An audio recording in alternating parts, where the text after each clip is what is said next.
Right ఇక MLC Teenmar Mallanna మాట్లాడుతున్నారు. ఇప్పుడు అది లైవ్ లో చూద్దాం.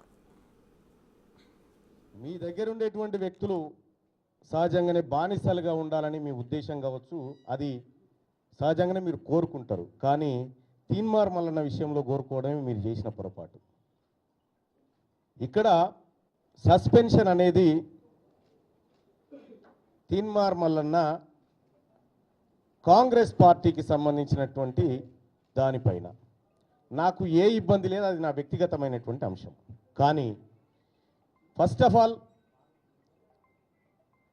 మీడియా మిత్రులకు తెలియజేయాల్సింది ఏంటంటే, దాని గురించి సందర్భం వచ్చినప్పుడల్లా మాట్లాడతా. కానీ ఇవాళ తెలంగాణ రాష్ట్రంలో 3 ఎమ్మెల్సీ స్థానాలకు ఎన్నికలు జరుగుతూ ఉన్నాయి.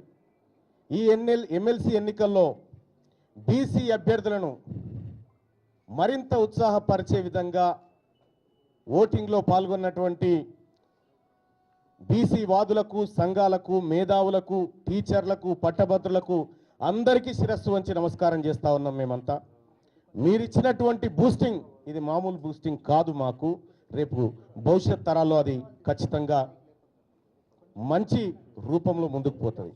ఇక చాలా రోజుల నుంచి చాలామంది మీడియా మిత్రులు అడుగుతూ ఉన్నారు, ఏమైంది మల్లన్న, సస్పెన్షన్ ఆర్డర్ వచ్చింది, మీరు స్పందించరా,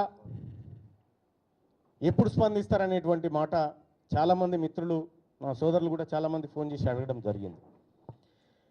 క్లియర్గా స్పందించాలని అనుకున్నా, అందరి సమక్షంలో స్పందించాలనుకున్నా.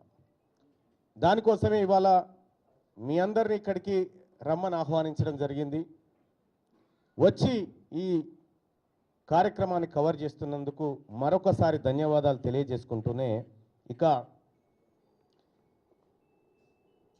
గౌరవ ముఖ్యమంత్రి రేవంత్ రెడ్డి గారు నన్ను కాంగ్రెస్ పార్టీ నుంచి బయటికి పంపించడం ద్వారా ఏదో జరిగిపోతుంది, ఇక బీసీ ఉద్యమం ఆగిపోతుంది, బీసీలు ఇంకెవరు మాట్లాడరు అనేటువంటి భ్రమలు మీకేమన్నా ఉంటే తొలగించుకోరు. అవి వెనకటి బీసీలం కాదు, మేమంతా ఆధునీకరించబడి ఆలోచన మెరుగుపరుచుకొని వచ్చిన మలిదశ బీసీ ఉద్యమకారులు మేమంతా ఇప్పుడు పుట్టుకొచ్చిన వాళ్ళం. ఇవాళ అడిగింది ఏంది తీన్మార్ మల్లన్న? తీన్మార్ మల్లన్న అడిగింది కులగణన తప్పు, మీరు ఈ ప్రభుత్వం చేసినటువంటి కులగణన చిత్తు కాగితంతో సమానం, ఇది ఎందుకు పనికిరాదు, ఇది బీసీలను ప్రజలను మోసం చేస్తున్నటువంటి నివేదిక అని చెప్పి తగలబెట్టడం జరిగింది. నిజంగా తగలబెట్టడమే తప్పైతే బీసీల మంచిని కోరి బీసీలకు న్యాయం జరగాలి.